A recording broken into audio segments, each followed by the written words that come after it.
Well, good morning, and thank you again for being here. I thought we'd just do a quick check-in. How's everybody doing this week? Is everybody hanging in there? Yeah. I was reading somewhere that somebody was talking about being on a Southwest flight, and the stewardess said something like, now sit back and relax and enjoy the flight, or sit up and be tense all the way. Up to you.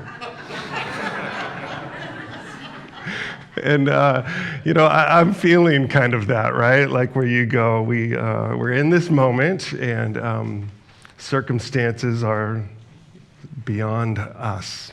And yet we have an opportunity to pay attention to what's going on inside. And there's an invitation, I think, in that as well. I have enjoyed reading this man, Ron Heifetz. Has anybody read Ron Heifetz on leadership? He's this Harvard guy, and he's fantastic. But he's one of his approaches is kind of to present these like sort of two zones that we can operate in from a leadership perspective that he calls the red zone versus the blue zone. And the red zone is where we go to emotionally. It's so often our first response. When we hit crisis, most of us, even without knowing it, find ourselves in the red zone. And it's reactionary. It has a high level of angst underneath the surface. And I don't know about you, but I found myself at times this last week going into the red zone. Anybody else? Am I alone? And the truth is often we're there and we don't even pay attention, right? The red zone has this way of just sort of grabbing us. And the truth is, most of the decisions that we make in the red zone tend to be fairly problematic, right? Reactions that we later kind of look back on and go, okay, that was a bit much. And the challenge is to pull ourselves into the blue zone. The blue zone being this place of calm, a place of peace, a place where we can look objectively. And as I think about this from a spiritual perspective, I think there's so much about this that pertains to the season of Advent.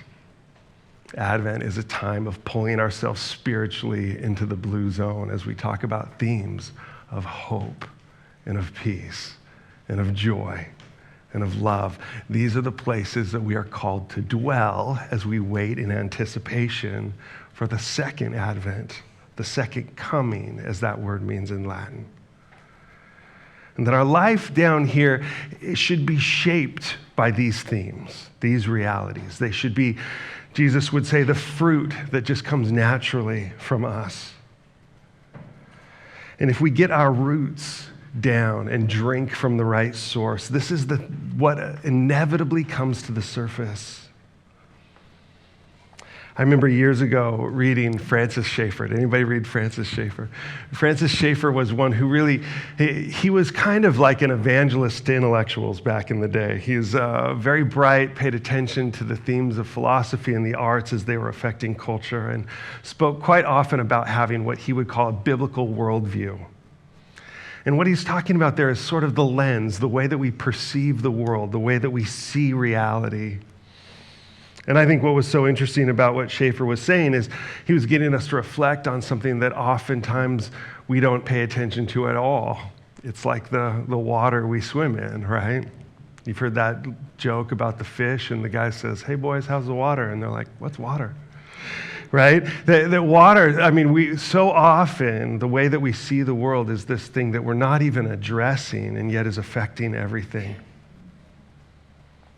And Schaeffer talked about having this right lens helps us approach it with coherence, a livable worldview. And as I think about this reality, I think about the world, and I think so much of our reactions are this sort of indication of this underlying worldview that we all have. These underlying deep beliefs that are foundational, oftentimes are different than what we would necessarily, if we had to just write it out on paper, this is what I believe, our reactions would almost tell us a more true tale of our worldview, wouldn't they? We would talk about ideas of trust and of faith, perspectives of what is to come and hope. But our actions and our emotions reveal the deeper matters of the heart. And what we're paying attention right now to with these deep waters of the heart is where we're called to grow. That the invitation of seeing the fears and the anxieties in our hearts, these are areas where God wants to come in and heal and give perspective, to bring light into those areas of our own lives that are closed off and shut in. As I look at the world, I think there are kind of these three different arcs or ways that people see. And everybody's worldview is sort of a combination of one of these or more of these three. But I think sometimes we look at life through this lens of suffering, that people look at life and see it for its hardship, for its difficulty, for its burden. And these people sort of resign themselves to life. It's the idea of eat, drink, and be merry, for tomorrow you may die. That all the two certainties you get in life are death and taxes. And the second, the suffering, the second might be loss. We look at this world and we see how brief it is, how short it is, that it's but a moment and that it's gone. And then there's a whole nother worldview that just says, hey, life is what you choose to make it. So live the blessed life. Live the best version of your life. Live that life of bliss right now, which is kind of the Instagram life, right? Everything is a beautiful picture. We kind of edit life. And when we think about these three, all of us probably have a tendency to lean towards one or the other. Maybe we oscillate between. But what I think is profound about a Christian worldview is I feel like it embraces all three of these things at once. Instead of avoiding suffering, it leans into suffering. Instead of pretending that death is not out there, it accepts and even sees this as a necessity. And as far as living into blessing, it doesn't diminish the hardships, but instead it brings this greater light of revelation to the world. That light of love that shines in. And see, I think when we understand this, when we live into this, what it brings is a sense of deep calm, deep trust. And this is where we as Christians are to live, in this house of love, in this house of compassion. It's a firm foundation. And when we get shaken, we're reminded to come back into this place, to dwell into this place of compassion. I love the bowls here, but to be filled and to receive so that our life might be poured out. And when I think about Christmas and what we celebrate this really profound story that God, the Creator, God, the Infinite, comes in this incarnate form, in the body of a child. The Creator is created, comes in this place of meekness, in a place of dependence and humility, and brings with him this message of love that will transform the world. Philippians tells us, though he was in the form of God, he did not count equality with God a thing to be grasped, but emptied himself by taking the form of a servant and being born in the likeness of men. And this is what Jesus does. He enters in to the briefness of life, born as a man. He enters into a world of suffering and suffers. In Hebrews 2, it says, therefore he had to be made like his brothers in every respect, so that he might become a merciful and faithful high priest in the service of God, to make a propitiation for sins of the people. For because he himself has suffered when tempted, he's able to help those who are being tempted. This idea that Jesus comes and endures everything that we endure, in fact, carries the burden of things that are beyond us to ever repay, and then resurrects in this beautiful picture of what is to come. This gift of the certainty of what lies ahead for each one of us. In 1 Corinthians 15, it says, but in fact, Christ has been raised from the dead, the first fruits of those who have fallen asleep. For as by a man came death, by a man has come the resurrection of the dead. Death is swallowed up in victory. O death, where is your sting? Victory. O death, where is your sting? And so you see this sort of embracing of all these things, pulling it into one in a way that like takes our minds beyond this world. Takes us beyond these things. It provides context to where we see the burdens and the suffering of this life is something small, ultimately inconsequential. In 2 Corinthians 4, Paul writes these words, "We do not lose heart. Though our outer self is wasting away, our inner self is being renewed day by day. For this light momentary affliction is preparing for us an eternal weight of glory beyond all comparison. As we look not to the things that are seen, but the things that are unseen. For the things that are seen are transient, but the things that are unseen are eternal." And this is what this love does, is it raises our gaze. It extends the horizon beyond where we were staring. It allows us to see and understand all that awaits and how that throws things into perspective, into a sort of contrast. We look at the fears and the anxieties and the struggles that we might face this week, the uncertainties, the inconveniences, all of these things. And when we're tempted to go into that red zone of, oh, woe is me, right? Jesus speaks those words, all shall be well. All shall be well. And every manner of thing shall be well.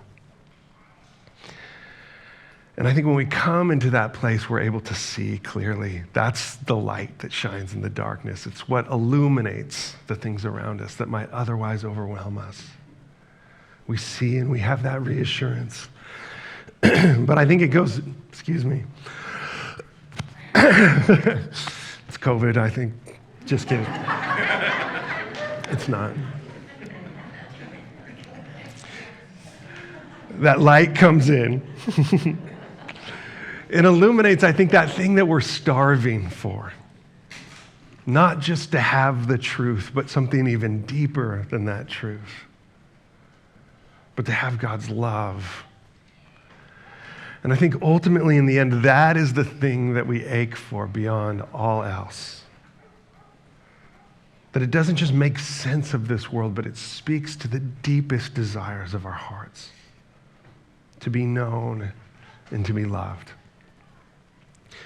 Paul says, "For this reason I bow my knees before the Father, from whom every family in heaven and on earth is named, that according to the riches of his glory he may grant you to be strengthened with power through his Spirit in your inner being, so that Christ may dwell in your hearts through faith, that you, being rooted and grounded in love, may have strength to comprehend with all the saints what is the breadth and length and height and depth, and to know the love of Christ that surpasses knowledge, that you may be filled with all the fullness of God."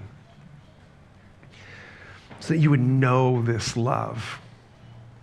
It reminds me, there was an interview years ago with Carl Jung, the psychologist, where he was asked, "Do you believe in God?" And he says, "Oh, I used to believe in God." And then he pauses and he says, "Now I know God." And to go, oh, that's what we're talking about here. That there's a belief, and a belief is good, and we should believe, and God help our unbelief. But what God wants is for you to know his love. Love that goes beyond our comprehension. I love that. Knowledge that surpasses knowledge.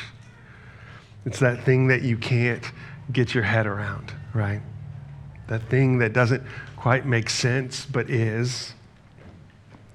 I think about times where that sort of reality would hit me, and often it's when I'm not expecting it. I'm sitting somewhere, and I told you about recently I was sitting at this little abbey that I like to go to, there by myself in this service where nobody else was except these monks up front singing, and all of a sudden feeling like it was just God and I in this little sacred space, and feeling God draw near, feeling that love draw near. There's nothing like it. It goes beyond our ability to comprehend.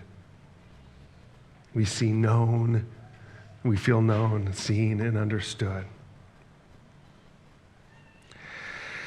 And I think this is what Paul is saying, keep before your minds when things get hard, when things become difficult, when the burdens feel like too much. This is what you come back to. This is where you draw near, is to this compassion of God. That you sit there in that place and just simply let him pour in. When we're reacting, when we're in the red zone, right? Everything's just spilling out of us, right? Where there's no room. It takes a heart that is open and surrendered and receptive, a heart that's relaxed. It's Jesus in the front of the boat in the midst of the storm, sleeping. And all the disciples are going, don't you care about us? And Jesus in that case gets up and calms the waves, which was always an option, by the way, which is why he just wasn't worried about it. And we start our kind of church calendar year at this time. It begins with Advent. It's a way of like setting our sights on what matters most, setting the course of our life based on this gift of God coming to earth, this story of meekness and gentleness, compassion and kindness. We pay attention to it. I like the writer of Hebrews says, we pay much closer attention to what we've heard, lest we drift away from it. Because we drift from this truth all the time. The anxiety and fear in our life reveals it, the anger that comes spilling out, the impatience, the ways that we don't act like we know we should, where the fruit comes out and it doesn't taste very good, right? We've drifted. We've lost our way. And the invitation is always to come back to this truth, refocus. This is our true north. When we drift, we start becoming really transactional. We become real comparative. We start evaluating. We start blaming. We start criticizing, right? This is the fruit of that heart turned inward. Advent brings us back into the season where we remember that we are waiting still. And we set our eyes, we set our minds, we set our hearts on a love that is beyond our ability to comprehend. And Jesus would tell stories to help us comprehend this kind of love because it just doesn't make sense to us. He would say it's like a son who's like blown his whole inheritance in defiance of his father, and finally, in complete humiliation, he decides, maybe I can come back as a slave. And as he's walking back, his father sees him from afar and runs to him. And before he can even get an apology out of his mouth, he's embraced and kissed.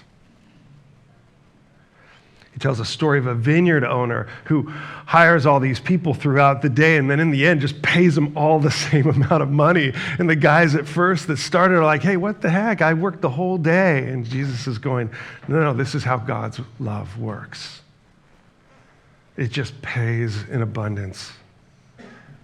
Doesn't give us what we deserve. It gives us far more than we deserve. That God's like this shepherd and he's got these 100 sheep and loses one and decides to leave these 99 and go looking for that one that's lost, going after it, searching after it to find it. All these stories are about us. They're about you. You are the prodigal. You are the lost sheep. You are the worker who showed up at the end of the day and got a full day's wage. And Paul's going, can you wrap your mind around that? That's God's love. When you turn it into a transaction, when you see God as maybe like withholding or somehow punishing you for something you've done. This grace is just a gift, and that's hard for us to understand. It's humbling to receive. God comes in all his power and empties himself of all of that power and becomes this helpless child.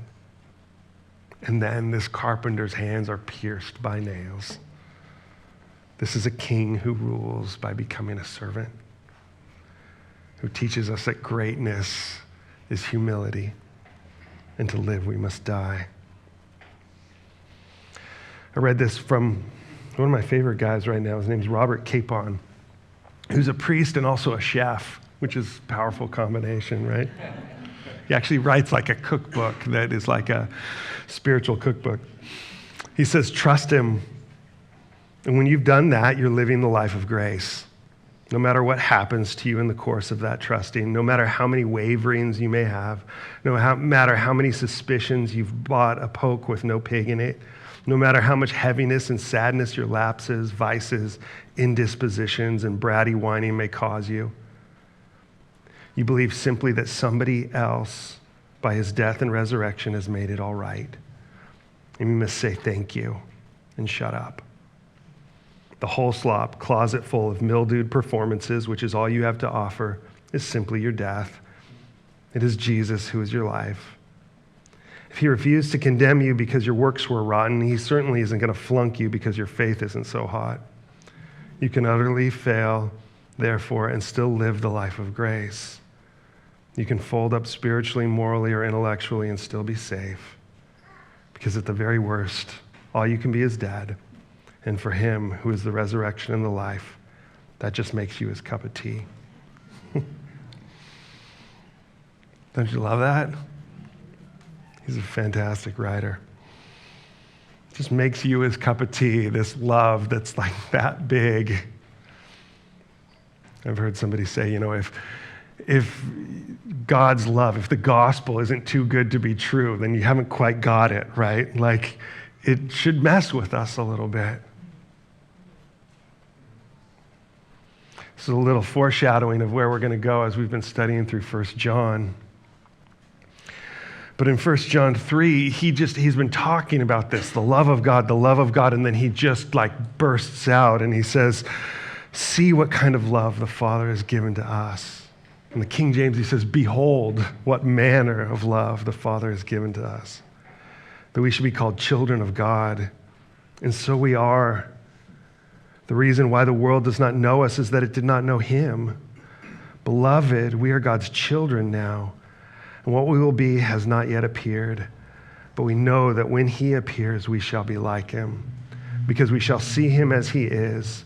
And everyone who thus hopes in him purifies himself as he is pure. And John, it's like he gets kind of overcome, right? I like how Paul says, the knowledge that surpasses knowledge. John says, behold this. You get the feeling that the author of this letter is beholding it and going, oh my gosh, you guys, you're his kids. Like all these little kids up here stumbling around, right?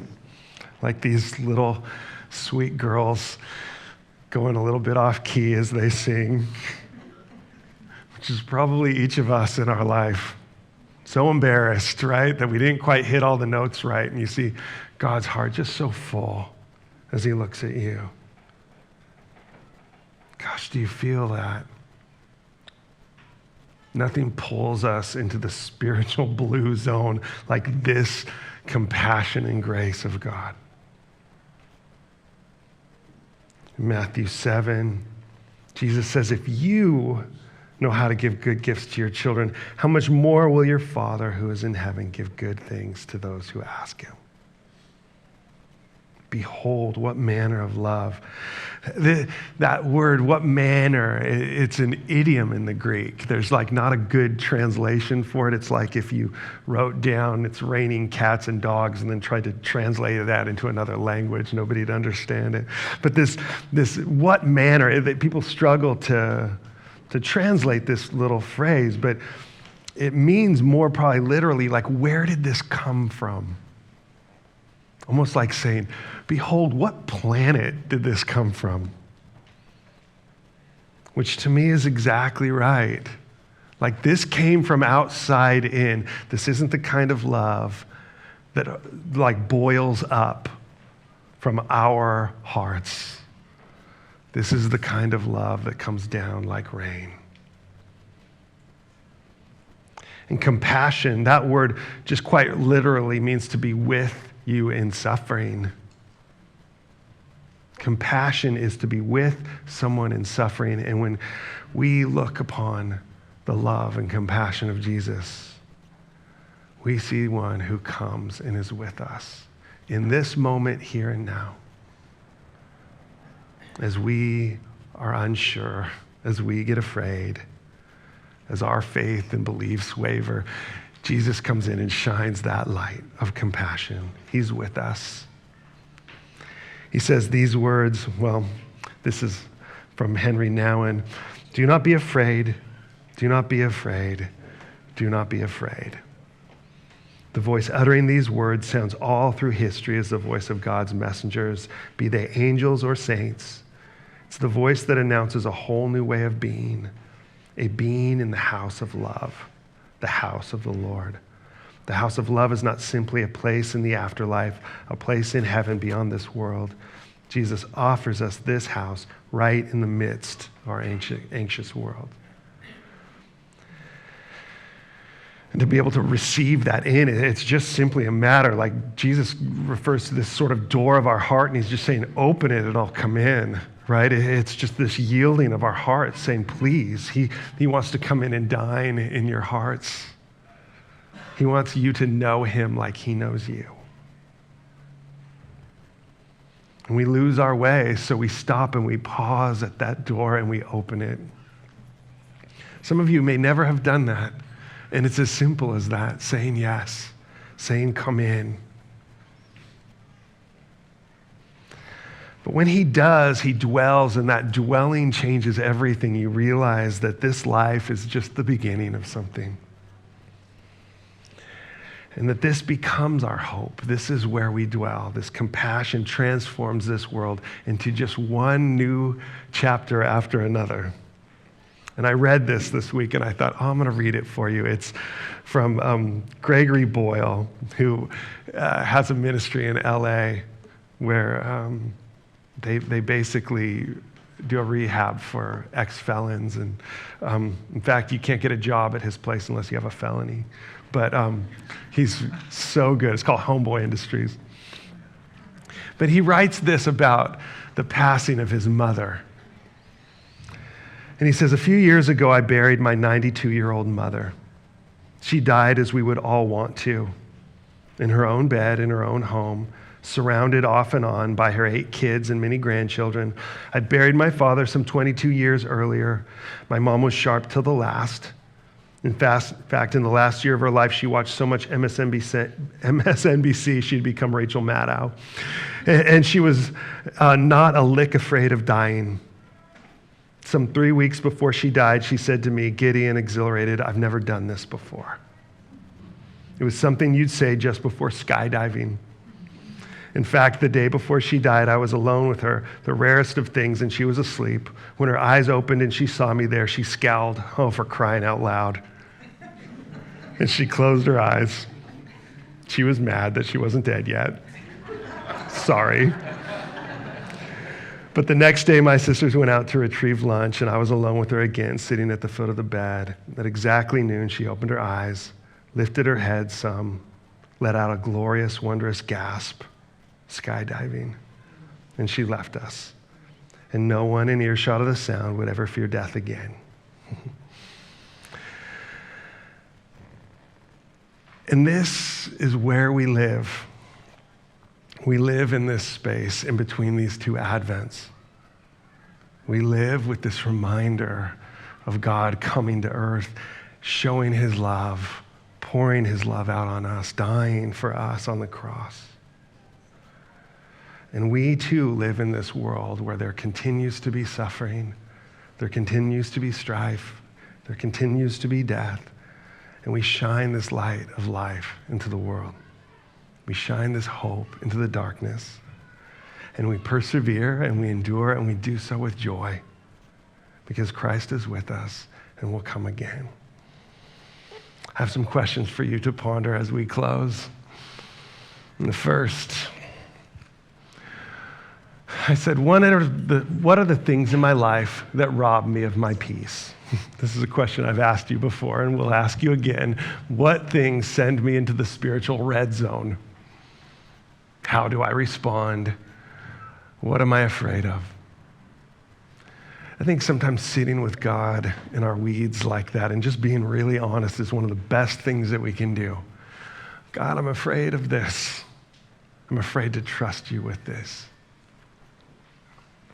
Can you see yourself as God's child? To realize you are still an infant in his eyes? How does it feel to rest in that reality? How does the love of God speak directly to my fears and concerns? Like a parent would speak to their children as they come up on stage. Words of love and affection. And number 3, how can I see past the fears and anxieties in others and speak compassion to the deeper needs in them? Seeing others as scared kids. How might I see them as one of God's children? How can I love them with God's love? It's my prayer as we're coming to the end of our Advent season that we would be rooted and grounded in God's love. And I thought I would just, as a blessing, read those beautiful words from Ephesians 3 over you this morning. We're going to have people down front to pray for you if you would like prayer. There's food, and you can be out in the patio and just hopefully enjoy one another's presence here today. But let me read these words of Paul as he prays these over the Ephesians and prays them over us today. He says, "For this reason, I bow my knees before the Father, from whom every family in heaven and on earth is named, that according to the riches of his glory, he may grant you to be strengthened with power through his Spirit in your inner being, so that Christ may dwell in your hearts through faith, that you, being rooted and grounded in love, may have strength to comprehend with all the saints what is the breadth and length and height and depth, and to know the love of Christ that surpasses knowledge, that you may be filled with all the fullness of God." Amen. God bless you guys. Thanks for being here.